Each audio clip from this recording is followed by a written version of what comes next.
হাবিবুর রহমান হাবিব, আপনি একটু মানে মানে যেই উত্তরটা আমরা মঞ্জু ভাইয়ের কাছ থেকে নিলাম, আজকেও যেটা বলছিলাম যে ইস্টার সানডে প্রোগ্রামেও মির্জা ফখরুল বলেছেন যে জুলাই সনদ আমরা অক্ষরে অক্ষরেই পালন করবো, এভাবেই বলেছেন তিনি। আসলে বিরোধটা হচ্ছে কোথায়? মানে সবাই তো চাচ্ছে, প্রক্রিয়াটা নিয়ে সমস্যা, প্রক্রিয়াতেই কি ইস্যু, না আসলে নির্বাচনে জয়ের পরে বিএনপি ভিন্ন কিছু ভাবছে আসলে? আপনাকে ধন্যবাদ। আপনার মাধ্যমে এখন টেলিভিশনের সামনে দর্শক শ্রোতাদেরকে আমার সশ্রদ্ধ সালাম। বিজ্ঞ আলোচক আমার অত্যন্ত প্রিয় এবিবাড়ি চ্যানেল মজিউর রহমান মঞ্জুর ভাইকে আমার শুভেচ্ছা। আমি একটা কথা বলতে চাই, যখন এই দেশের মানুষ আওয়ামী লীগের ক্ষমতা কবে শেষ হবে, কত বছর পরে শেষ হবে, এই চিন্তাও কেউ করতে পারেনি। বিএনপি কিন্তু সেই সময় 31 দফা 31 দফা দিয়েছিল। তো সেখান থেকে বিএনপি সরে এসেছে।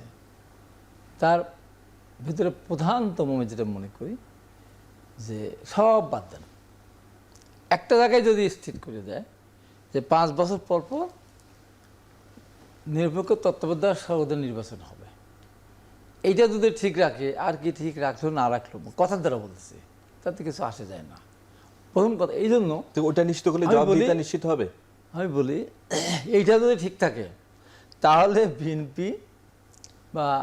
বিএনপি এই যে জুলাই সনদ বাস্তবায়ন করার ক্ষেত্রে যে কথাটা মহসিব বলেছেন, এখান থেকে পিছিয়ে যাওয়ার কোনো সুযোগ নেই।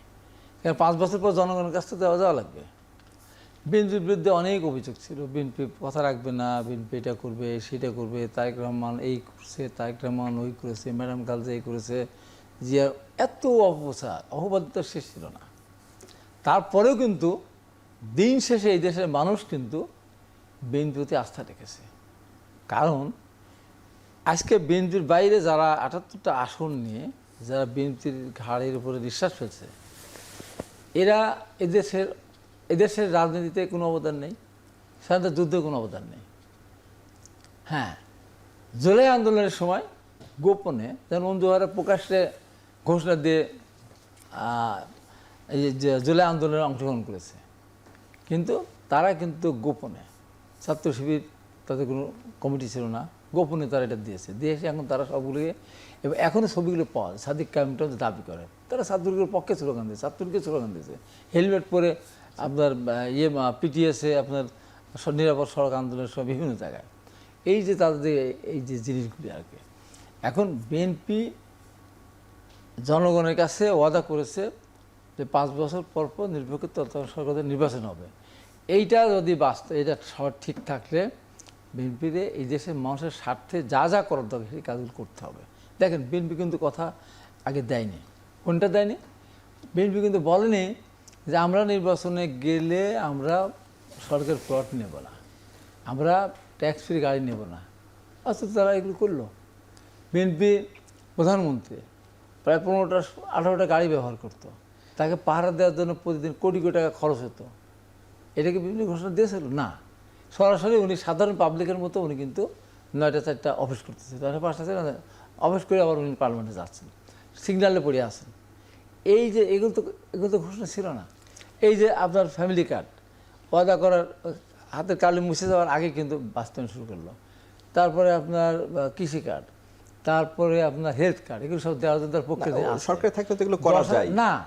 এত মানে হওয়ার আগেই তারপরে আপনার 10,000 টাকা পর্যন্ত এদের সবচেয়ে বড় সমস্যা আমাদের কৃষকদের, যেটা 10,000 টাকা কৃষি মাফ করে দিয়েছেন, সুদ টুদ সব সহ। এগুলো বিশাল না। এখন জুলাই সনদ পার্লামেন্ট যেতে হয়েছে, পার্লামেন্টের আলোচনার মধ্য দিয়ে আস্তে আস্তে আস্তে আস্তে সবগুলোই সমস্যার সমাধান হবে, এটা আমরা আশা করি। কারণ এই দেশের মানুষ বিএনপির উপরে আস্থা রাখছে। বিরোধী দল আস্থা রাখতে পারছে না। বিরোধী দল মানুষ কোথায় আস্থা রাখে সেটা দেখতে হবে। এই বিরোধী দল আস্থা রাখার কথা না তো। এই বিরোধী দল আস্থা রাখতো কখন? বিএনপির বেঈমান বিশ্বাসঘাত মির্জাফররা যদি স্বতন্ত্র প্রার্থী না হতো, তাহলে এই বিরোধী দল আস্থা রাখতো 20টা-22টা সিট পেত। এই বেঈমানদের কারণে কিন্তু আসন সংখ্যা বিএনপি মাত্র 212টা এসে ঠেকেছে। বিএনপির সিটের 250-এর উপরে। আজকে এই বিশ্বাসঘাতকদেরকে যেমন দলে না নেওয়ার ব্যাপারে আমাদের বক্তব্য থাকবে, এর পরে তো বিএনপি মেজরিটি পেয়েছে। আর জনগণের আস্থা আজকে দেখেন, এই যে আপনার একটা 47 দিন, আজকে 48 দিন পড়লো।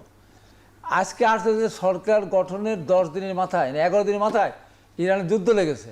যদি তারা কোনো প্রধানমন্ত্রী না হতেন তেলের দাম 20 টাকা বাড়িয়ে দিত। কিন্তু তেলের দাম হয়তো বাড়ানো হতেও পারে, না এপ্রিলে বাড়াবে বলেছে, আজকে পর্যন্ত বা এপ্রিল পর্যন্ত হয়তো বাড়ায় বাড়েনি। না, এপ্রিল বাড়ায় না। এখন এমনও তো হতে পারে 5 টাকা কমায় দিতে পারে। হ্যাঁ, সেটা কেন পারে। দিতে পারে আমি বলি, এটা নিয়ে আলোচনা এই যে বিরতির পরে সে করি। আচ্ছা বলছি।